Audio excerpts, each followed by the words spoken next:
Salut les filles, j'espère que vous allez bien. Bienvenue à Dimanche on lit. La série est enfin de retour. J'ai pris une petite pause dans le fond pour m'accorder du temps pour me préparer pour la rentrée universitaire parce que j'ai commencé l'université le 3 septembre et je voulais avoir du temps pour justement me préparer à l'éventualité de me lever très tôt le matin. Je voulais aussi pouvoir faire mon costume d'initiation, mais aussi parce que je voulais me concentrer sur mes vidéos pour la rentrée à l'école. Donc c'est vraiment la raison pour laquelle j'ai un petit peu stoppé les dimanches on lit. Mais je vous reviens en force aujourd'hui avec une vidéo. Puis aussi la série va continuer dans le fond au courant de l'année. Sauf que à cause de l'année, dans le fond à cause de l'université, je vais juste publier ces vidéos-là aux 2 semaines. Donc à chaque 2 dimanches, il va y avoir une vidéo sur un livre que j'aime bien. Donc voilà, je n'arrête pas la série, j'aime vraiment beaucoup faire ça, j'aime beaucoup vous parler de romans. Puis je sais qu'il y en a vraiment beaucoup qui aimaient ça aussi. Donc voilà, c'est ça. Donc aujourd'hui, je vous parle d'un roman que j'ai acheté cet été et que j'ai fini aujourd'hui. Donc voilà, c'est le roman Beautiful Creatures ou Sublime Créatures en français ou la saga 16 lunes de Cami Garcia et Margaret Stoll. Donc ça ressemble à ceci. C'est dans le fond, je l'ai acheté parce qu'il y a eu un film, c'est vraiment entièrement pour ça que j'ai acheté le roman. Puis ça avait l'air bon, puis la couverture était cool. Fait que c'est pour ça que je l'ai acheté. Vraiment, tu sais, excellente raison.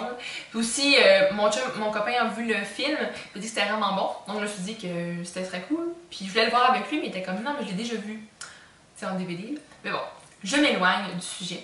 Donc moi, j'ai vraiment beaucoup aimé ce roman-là. Puis voilà, donc je vais vous lire la 4e couverture en français parce que là, elle est en anglais. Ici, je suis sur le site de FR Saga des Lunes. Ok. Voilà, ok. Donc, ça dit: j'ai longtemps rêvé de cette fille.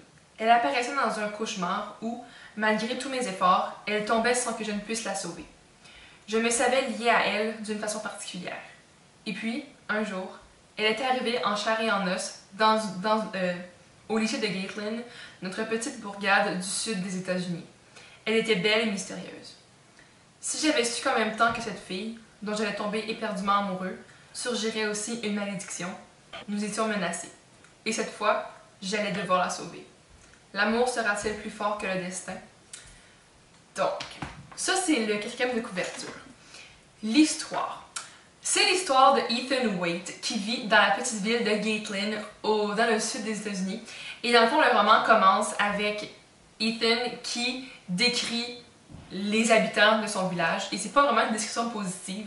Dans le fond, il dit qu'il y a des gens qui sont trop stupides pour partir et trop stupides pour rester. Donc voilà. Et ça se poursuit avec les rêves de Ethan. Justement, il rêve à une fille, mais c'est pas des rêves romantiques, c'est vraiment des cauchemars où il rêve qu'il la perd, qu'il ne peut pas la sauver. Et quand il se réveille, c'est vraiment des rêves super réalistes. Il est vraiment... Des fois, il rêve qu'ils sont dans l'eau, puis il se réveille, il est détrempé. Ou sinon, sa fenêtre est ouverte et il a vraiment chaud, ou sa gorge est vraiment sèche. Mais c'est toujours à cause du rêve et c'est toujours relié à une situation dans le rêve. Et les rêves sont vraiment très très très réalistes. Et par la suite, il commence son année scolaire et il apprend qu'il va y avoir une nouvelle personne dans sa classe, dans le fond dans son année. Et c'est vraiment très très remarquable pour 2 raisons. Premièrement, parce que la dernière personne qui est arrivée à Gatlin, c'était en 3e année.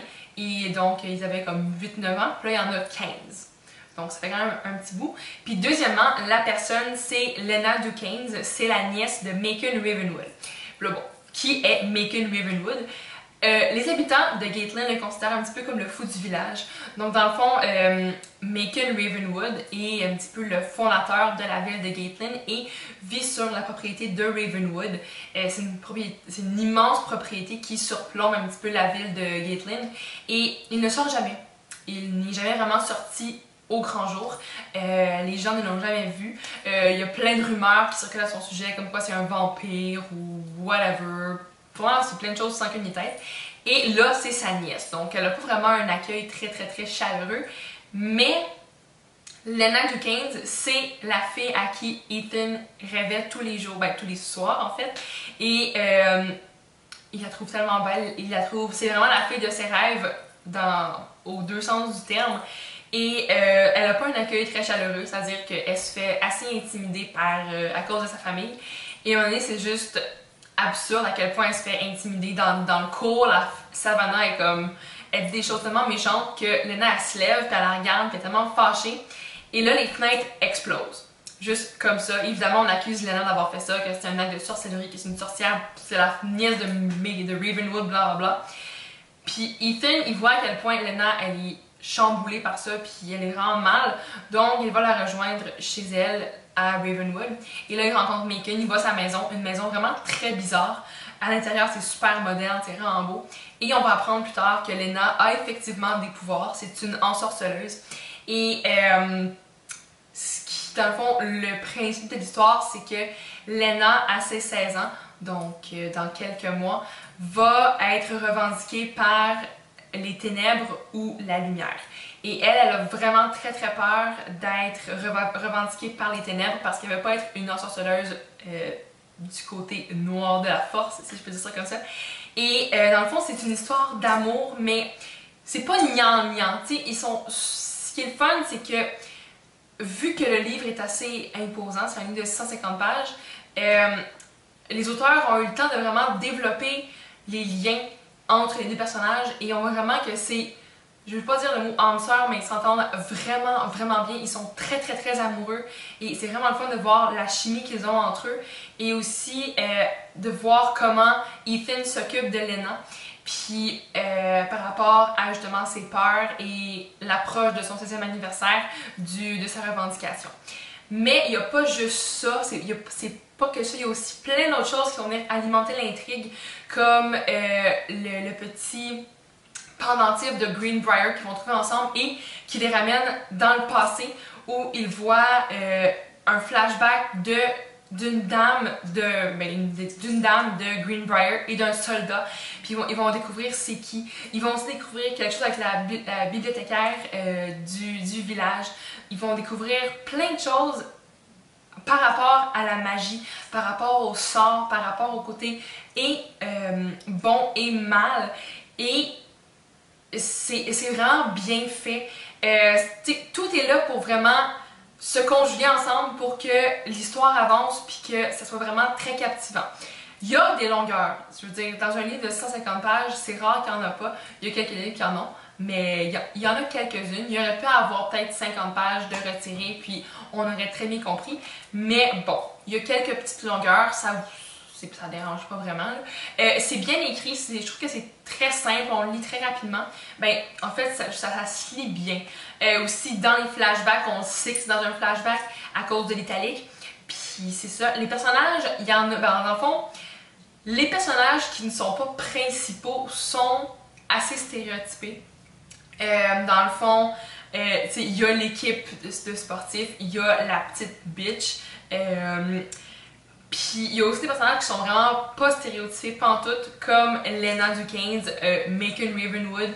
Bon, c'est sûr qu'il y a l'aspect de fou du village, un petit peu d'antisocial, mais on apprend à le connaître plus et on voit que c'est peut-être, il y a plus que ça. Il y a Ethan, tu sais, c'est un gars qui joue au basketball, mais il n'y a pas que ça, c'est pas un sportif où il n'y a rien dans la tête.